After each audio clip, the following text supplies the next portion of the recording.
Hey guys, this is your main man Michael from EAKCrewProductions, and today we're going to talk about Fire Fists, and we're going to be talking about like working around them, kind of like I'm not sure if this is going to be another working around segment, but most likely is. But it's going to be for Fire Fists. So you say, how do we defeat Fire Fists, Michael? Well, I'm going to show you, because honestly, this deck is very fair in most cases. So there isn't really too much that you can do outright from the side deck or really like just like, oh, okay, your deck has to have this one function, so if I do this, it completely defeats you. Because that's not really how the deck works. The deck is more like a slow plussing kind of system, but there are certain things that you can do during the duel that can definitely help you win the match. So let's go over some of those cards and things that you can do. So pretty much the card that they're going to, one of the spells that you're going to notice them use a lot is Fire Formation Tenki.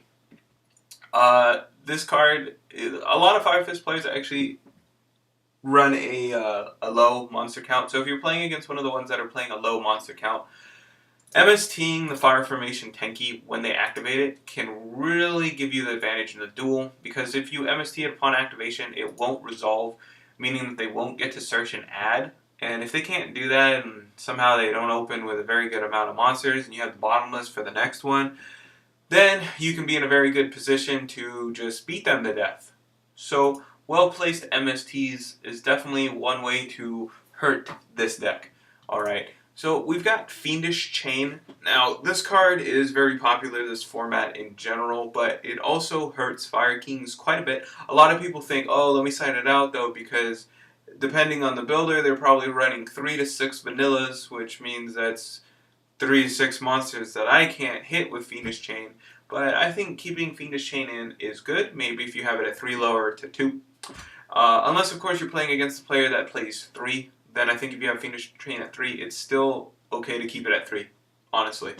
But Fiendish Chain is very good against them because to activate the effects of Bear and Gorilla, they have to get rid of like their Tenkis, their Tensus, their Tensens, all those different things. They have to destroy one so that they can, or tribute it, I don't know the quite wording on it, but so that they can pop one of your monsters or one of your back row. So you let them pay the cost, which is getting rid of their spell/trap, and then you activate Fiendish Chain, and now they've essentially gone -1, and you have stopped their monster from being able to attack you as well, which means that because they can't attack, they also won't be able to get off their search effects.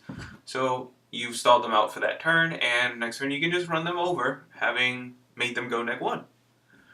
Alright, so Overworked. Now, destroy, this is a very good card. Destroy each monster whose attack is higher than its original attack. So if they have a Tenki on the field, anything, really one of their spells or traps that are for Fire Fist, it's going to boost their monster's strength.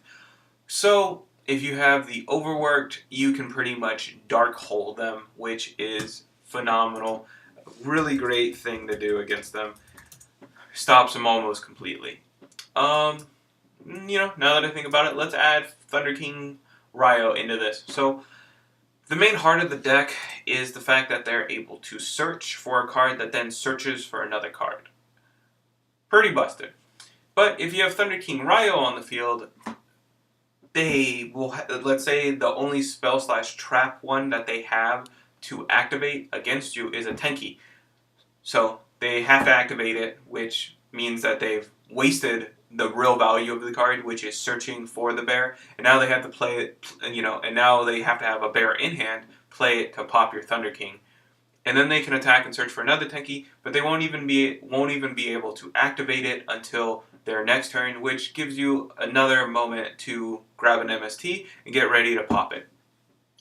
Okay, other than that though, it also just, if they don't have the bear, then you're just going to start womping on them, and they do make several Exceed plays. You can stop it with the Thunder King. It's a very good card. Very good card.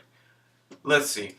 And another really important factor about Fire Fist is that some players, I personally don't like to load up my deck with too many Fire Fist spells of the traps. I just run 3 Tenki, a Tensu, and I can't remember what the other one is, but during the main phase, it pretty much makes your monster like invincible and gives it plus 300 attack. So really nice. So a lot of those back rows of your opponent's monsters, you'll notice will be things like boosters, like it'll be face down Tensons and like lances and stuff like that, because they're all about being able to do damage so that they can search these cards out. Which means if they don't actually have a Fire Fist monster on the field, a big portion of their back row could be complete BS. So if you go game one into a match and you're fighting against them and you notice they're just running a bunch of like the traps that boost their monster, and maybe they have the lances too, try to destroy their monsters as much as possible. That will guarantee you the safest plays possible. You know, if you have a dark hole and they just have one monster on the field, maybe the 1-for-1 isn't too bad. The dark hole for the bear, because now you get to summon like your TK, and maybe all his face downs are like nothing. Like they're irrelevant without a monster that is a Fire Fist on the field.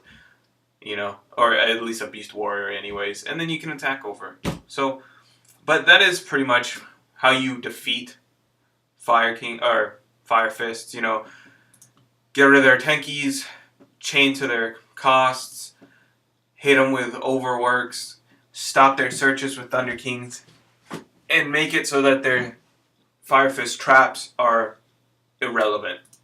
But that's your main man, Mike, from EAK Crew Productions. I hope you guys enjoyed this segment and expect more of them in the future. Peace.